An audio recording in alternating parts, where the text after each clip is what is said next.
My name is Afidaviti Jeffrey from Group 2. Today I will talk about the background of the Procter and Gamble companies. Procter and Gamble companies, also known as P&G, it is American multinational consumer goods corporation headquartered in Cincinnati, Ohio. It founded 1837 by British American William Procter and Irish American James Gamble. It specializes in a wide range of cleaning agents and personal care and hygienic products. Before the sale of Pringles to the Cullen Company, its product portfolio also includes foods, snacks, and beverages. In 2014, P&G recorded 83.1 billion in sales on 1st August 2014. P&G announced it was streamlining the companies, dropping and selling off around 100 brands from its product portfolio in order to focus on the remaining 65 brands, which produce 95% of the company's profit. A.G. Leffley, the company's chairman, president and the CEO until October 31st, 2015, said the future P&G will be much simpler, much less complex company of leading brands that is easy to manage and operate. Now, David Taylor is the current president and CEO of Procter Gamble. The P&G companies incorporated on 5 May 1905 is focused on providing branded consumers packaged goods to consumers around the world. The company operates through the 5 segments, that is first for the beauty, grooming, healthcare, fabric, home care, and baby, and the last one is feminine and family care. The company sells its product in approximately 180 countries and territories, primarily through mass merchandisers, grocery stores, membership club stores, drug stores, department stores, distributors, baby stores, specialty beauty stores, e-commerce, high-frequency stores, and pharmacy. So for the present positions, Procter and Gamble company is in the top 15 in the world. Hello, my name is Nurjiha Farhana binti Mazuki. I'm from Group 2, and in this assignment, I will explain about the establishment of Procter and Gamble company in worldwide market.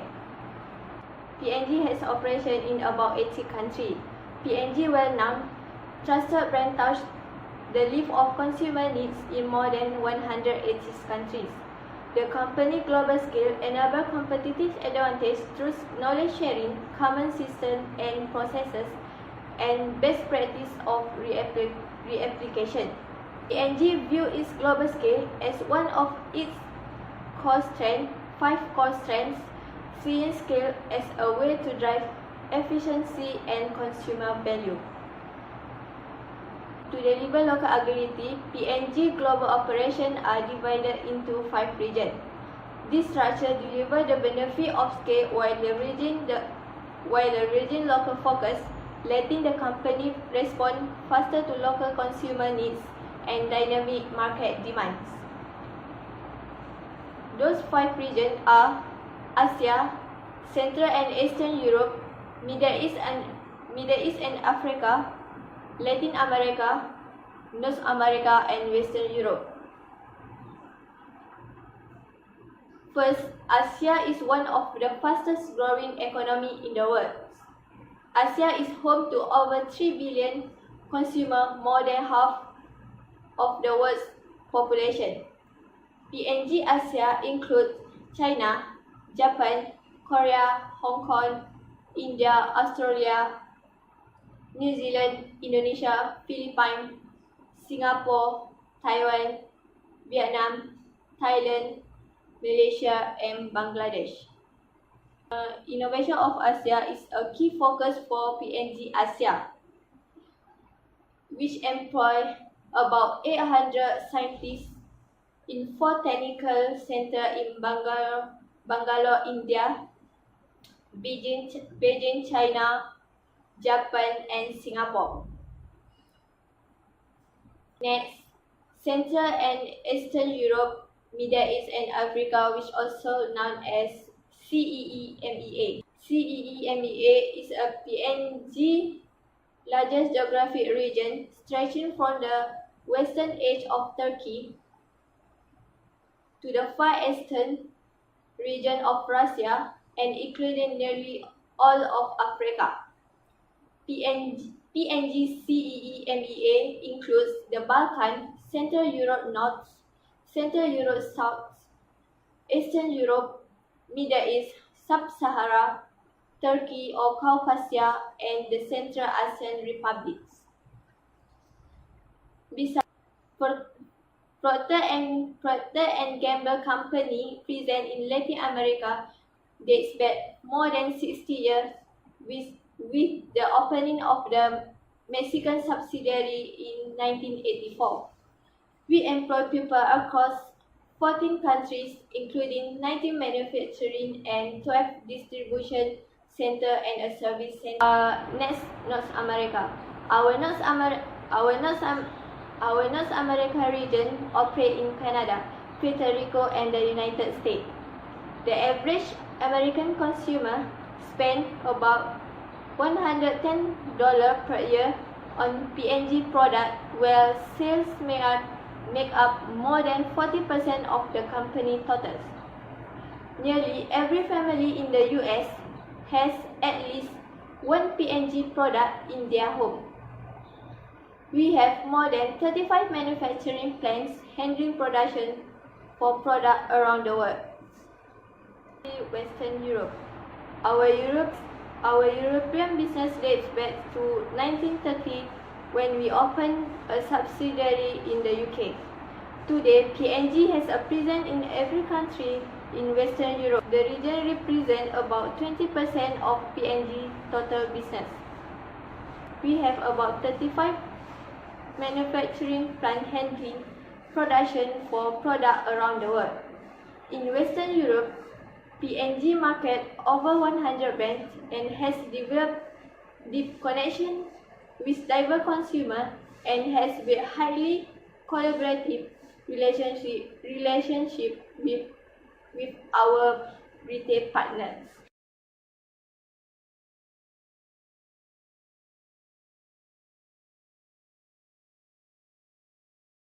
My name is Muhammad Safi bin Kili, and now I will talk about my topic, my point, which is Procter & Gamble present business position in the world market.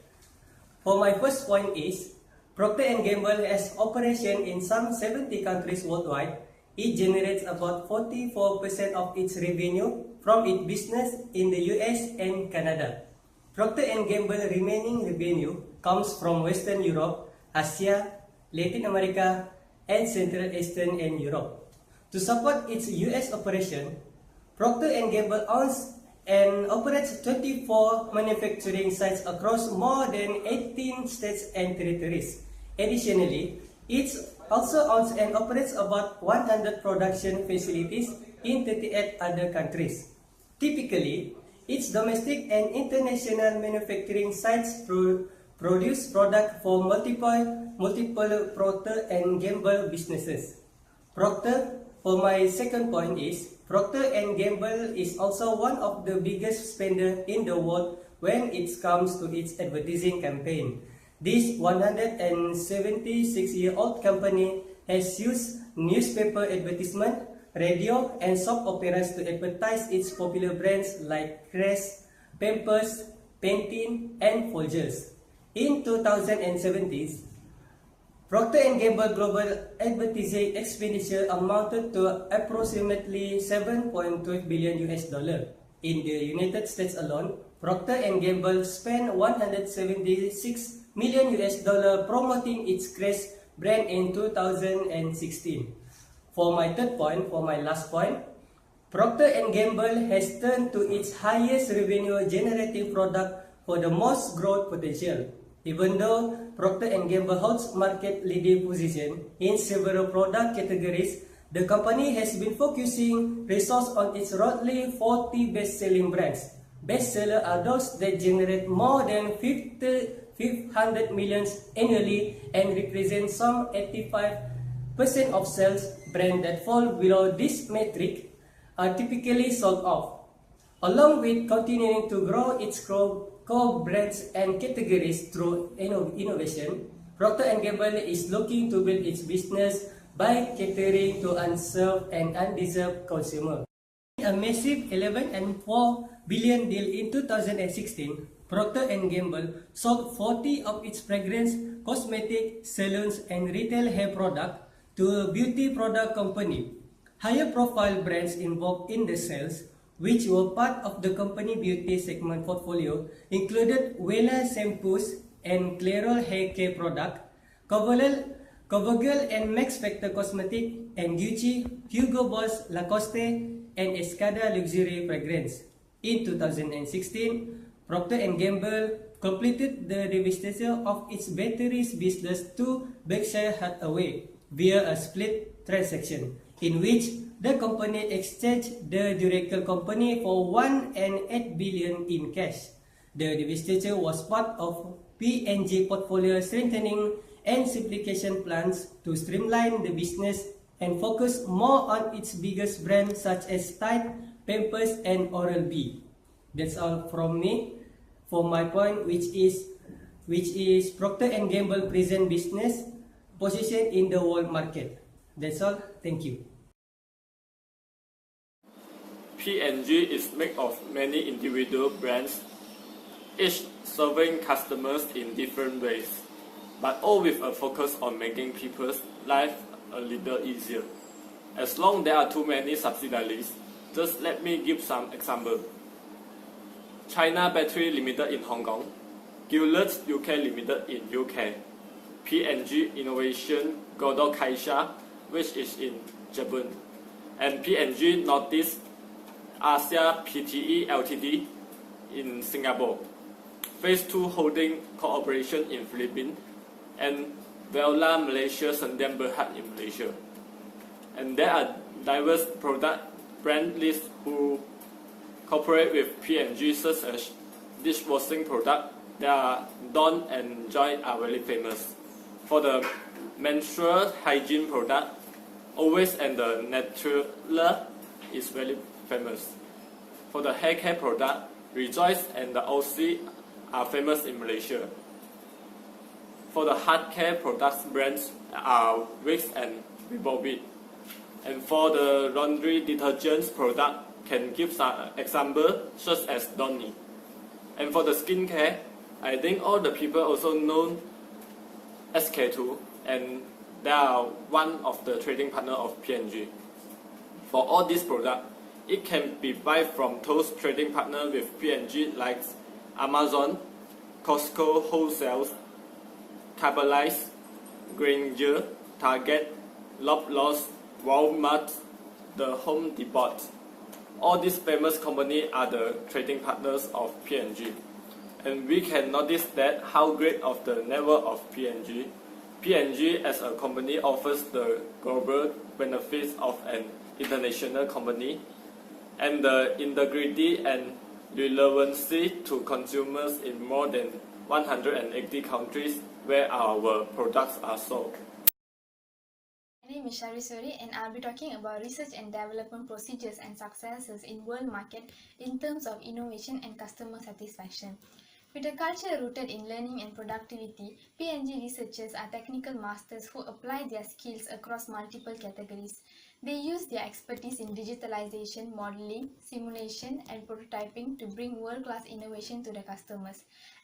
With products such as Gillette Fusion Pro Glide with FlexPore technology, the Tide Plus collection and Olay Luminous, it's clear P&G is committed to driving innovative brands, but this extends beyond just products. They've also been leader in business and social innovation from the beginning. The 1930s saw P&G's introducing an innovative new way to market new market brands and reach consumers through M.A. Perkins, one of the world's first radio soap operas.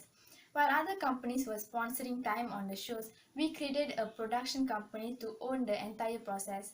In 1941, P&G became one of the first companies to formally respond to consumer correspondence with the creation of consumer relations. Business innovation continues today through a number of innovations. For example, the Clay Street project is a P&G resource created to spur innovative thinking, and Signal P&G is an event dedicated to renewing excitement about digital brand building. P&G also launched Consumer Plus, a program allowing brands to review conversation and opinions about their products. Recently, P&G campaigns for the 2014 Olympic Games received critical acclaim, and they also opened a new Singapore Innovation Center. There's a definite difference between innovators and managers, and P&G recruit people with great innovation potential, particularly with skills in the area of openness and analogy skills. With 26 R&D centers around the world, the Chief Technology Officer visits each at least once a year. The R&D review during this visit starts with the consumer. What do we know about them? What will delight them? What are the competitors doing? When we are comfortable with the consumer-centric questions, we move into how technology and innovation that can delight consumers. A challenge for a company like P&G, where scale matters, is a must for us to constantly remember where consumer is the boss. Everything that they do and start end with the consumers. A lot of executives visit stores and homes when they travel. The people in R&D and the company at the overall work hard to stay in the consumer's world, and P&G's R&D department constantly work hard to keep the consumer at the heart. Thank you. P&G gamble on premium products seem to have backfired. The world's largest consumer product company lost market share in more than two-thirds of products categorized in Indian during 2014 and 15 as nimble rival with lower price alternatives found more takers. The United States headquarters companies cite that ground to products ranging from detergent, skin cream, and shampoos to disposable razor and sanitary napkins. Experts say this results from P&G's lack of innovation and focus on higher margin amid aggressive strategies adopted by its rival to increase their market share. For the global issue, after the failure of its Oral-B toothpaste launched nearly 2 years ago, the company is not keen to enter the newer sub-segment into short term. A year ago, P&G merged India, the Middle East, and Africa into one IMEA region as part of a significant reorganization to remove the managerial layers and improve the execution of its strategies. The move saw marketers, including Indian managers, shift from P&G regional business into 4 global business units. In the 1980s, P&G attempted to snag a new product into the market without its competitor, which is Clorox. P&G carefully chose to introduce the product, a color-safe bridge called Vibrant in Portland, Maine, because of its distance from Clorox home base in California.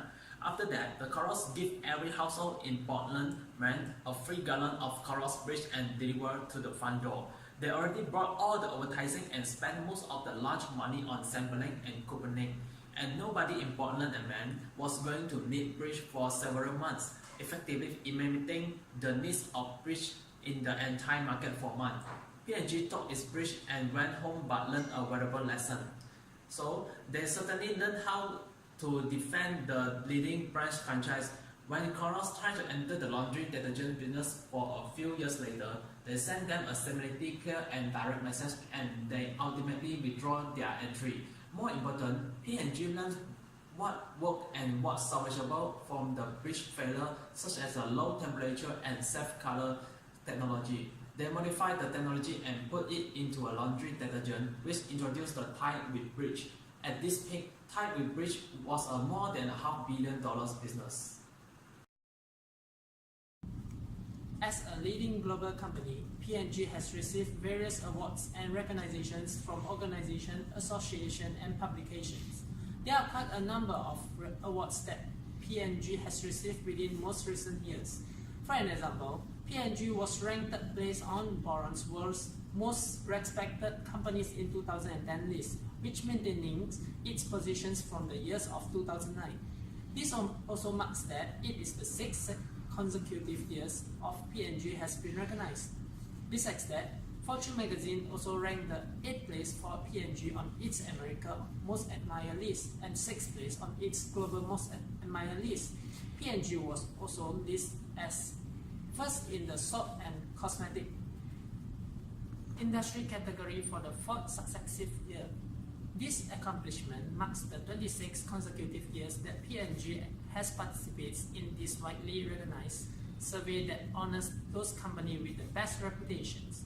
Furthermore, United Way Worldwide also recognized P&G commitment to touch and improve life, including P&G contributions of more than 100 million annually in cash and product donations, raising more than 17.6 million for communities through the United Way campaign in Cincinnati. P&G also received 3 individual summit awards for community investment, community impact, and community volunteerism. The National Associations for Female Executives recently recognized P&G broader commitment to females in the workplace. NAIFE also ranked P&G in the top 10 for profits company for women and award P&G a spot in NAIFE Hall of Fame as well. Adding to its already impressive list of awards, P&G Pantene brand recently received the Breaking Gender Stereotypes Awards from United Nations Women, which promotes powerful and positive portrayal of women. Lastly, P&G Pampers brand, team in Azerbaijan, received a Corporate Social Responsibility (CSR) awards for their contributions to the hospital to improve infant care education in Azerbaijan. The awards recognize cooperatives dedicated to improving society through its products and services.